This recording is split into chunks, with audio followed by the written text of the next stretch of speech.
Taro Sakamoto used to be the most feared assassin in the world. He was fast, precise, emotionless, and almost impossible to defeat. Then he disappeared, gained weight, opened a small convenience store, and became a husband and father. To the assassin world, that looks like decline. The legend became ordinary. The perfect killer became soft. But that completely misunderstands Sakamoto. He did not become weaker when he stopped killing. He became stronger, because for the first time in his life, his strength had a purpose beyond survival. What if peace made him stronger? Before meeting Aoi, Sakamoto was basically a weapon shaped like a person. The assassin world rewarded a very specific kind of strength: complete the mission, eliminate the target, show no hesitation, and never allow emotion to interfere. That made him effective, but it did not make him free. He could defeat almost anyone, yet his entire identity was controlled by the system around him. Someone gave him a target, and he removed it. His incredible ability belonged to other people's objectives. This is the first important difference between young Sakamoto and the man we meet in the store. Young Sakamoto had enormous power, but almost no personal reason to use it. Present-day Sakamoto has rules, relationships, and something he personally chose to protect. And that choice begins with Aoi. Aoi does not overpower Sakamoto physically. She does something more important. She makes another kind of life visible to him.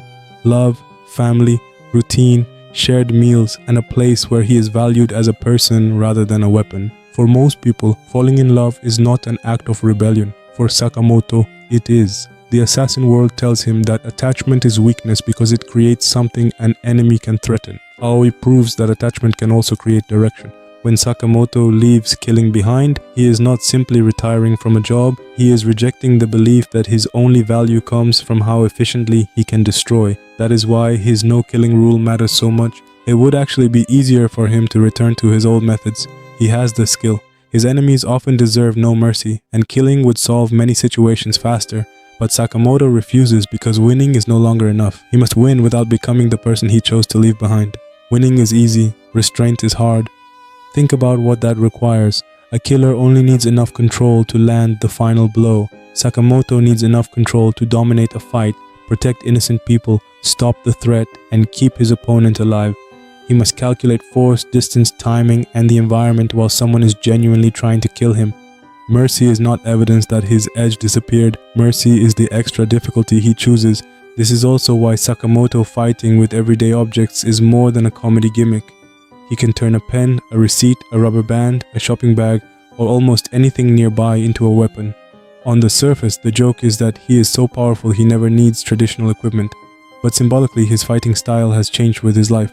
The old Sakamoto carried tools designed to kill. The new Sakamoto lives among ordinary objects, and when violence enters that ordinary world, he uses the world itself to push violence back out. He does not need to transform his home into a battlefield. He transforms the battlefield back into something he can control. His body communicates the same idea. Other assassins see his present appearance and assume he has let himself go. They believe danger must look sharp, cold, and intimidating. Sakamoto looks like a tired father working behind a counter. That contrast is funny, but it is also the point. He no longer designs his life around appearing dangerous. He does not need the assassin world to recognize him. His body now belongs to a life containing comfort, food, routine, and family. And the moment danger arrives, the myth underneath that ordinary appearance becomes visible again. The series is not saying that appearance never matters or that training has no cost. It is saying that looking harmless and being harmless are completely different things. Sakamoto's enemies judge the surface because they cannot imagine a powerful man who no longer needs to advertise power.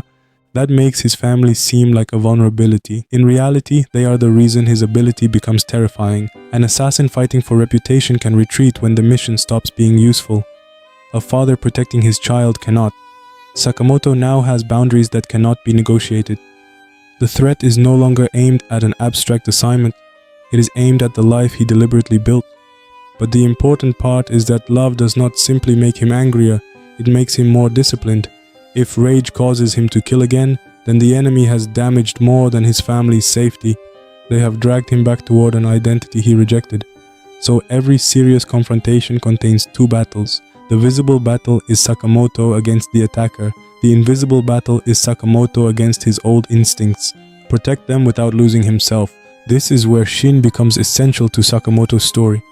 Shin begins as someone connected to the violent world Sakamoto escaped. He can read minds, fight, and survive, but he still needs direction. Sakamoto could treat him as another tool. Instead, he gives him work, food, belonging, correction, and protection. That relationship proves Sakamoto's strength can now create something. He is not only stopping enemies, he is helping another person imagine a future outside the cycle of violence. Sakamoto rarely gives emotional speeches, so his care appears through action. He steps between Shin and danger. He trusts him with the store. He corrects him without discarding him. His message is simple even when it is unspoken. You are useful, but your usefulness is not the only reason you deserve a place here. That may be the lesson Sakamoto once needed himself. His store represents the same transformation on a larger scale. A convenience store is almost aggressively ordinary. People enter because they need dinner, medicine, batteries, or something they forgot. Nothing about it sounds legendary, but that is precisely why it matters. The assassin world treats death as routine. Sakamoto creates a place where ordinary life becomes the routine instead. Every shelf he stocks is evidence that he has built something violence cannot understand. This is why the past keeps trying to reclaim him. His former enemies can understand betrayal, fear, and ambition. What they cannot understand is genuine change. If the greatest assassin can walk away, then the system that created him is not absolute.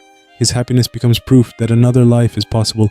So they do not only want to defeat Sakamoto, they want to prove his transformation was fake. They want anger, fear, or loss to reveal that the killer never disappeared. And they are partly right.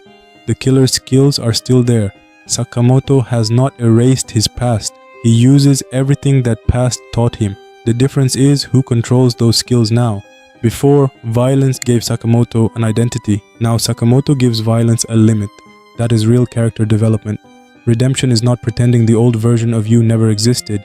It is taking responsibility for what that version can do next. Strength is choosing what your power serves. Sakamoto also challenges the way anime often presents masculine strength. He is not powerful because he has no emotions. He is powerful because he allows love to reorganize his priorities. He cooks, works, worries, protects, listens, and remains devoted to his family without the story treating those qualities as the opposite of toughness. He is still frightening when he needs to be, but intimidation is no longer his entire personality. The younger Sakamoto could enter a room and remove every threat. Present-day Sakamoto can enter that same room, remove every threat without killing, protect the people beside him, and return home as the man his family recognizes, and that is a much harder mission. So did retirement make Taro Sakamoto soft? Yes, but not in the way his enemies believe. He became soft enough to care, patient enough to show mercy, and secure enough to stop performing danger. That softness did not replace his strength.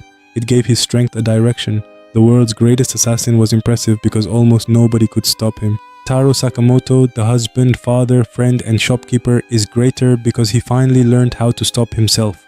And that may be the real meaning of strength in Sakamoto days. Not having the power to destroy anyone who threatens your life, but having enough control to protect that life without destroying the person you fought to become. If you enjoyed this breakdown, subscribe for more anime psychology and character analysis. And tell me in the comments, is present-day Sakamoto actually stronger than his younger self, or has he simply found a better reason to fight?